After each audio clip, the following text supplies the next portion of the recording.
This weekend we celebrate Good Shepherd Sunday, but let me start with a story.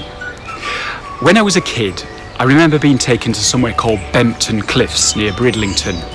During the spring and summer months, it's home to a gigantic bird colony. It becomes a sort of seabird city.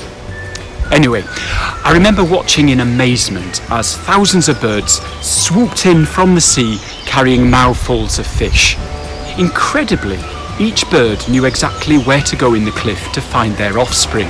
In the enormous din of thousands of screaming birds, Mother Bird can pick out the chirp of her own chicks. I'm told the same is true of mums and dads who can recognise their baby's particular cry in a crowded room. Back to Good Shepherd Sunday. Jesus reminds us that a good shepherd calls each of the flock one by one.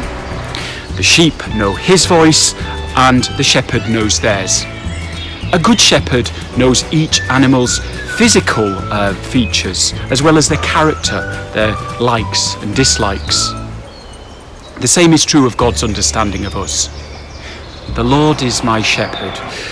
When Jesus used the example of the Good Shepherd, he was no doubt drawing on Psalm 23, a psalm Jesus would have known and probably recited himself. Though I walk through the valley of the shadow of death, I fear no evil, for thou art with me. Thy rod and thy staff, they comfort me.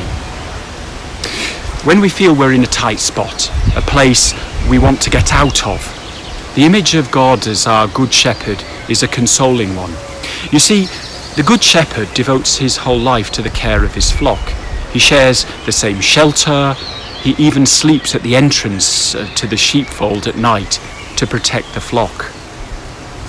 In today's Gospel, Jesus introduces another image. He says about himself, I am the gate. Christ leads us, yes, but he's also the entrance to eternal life.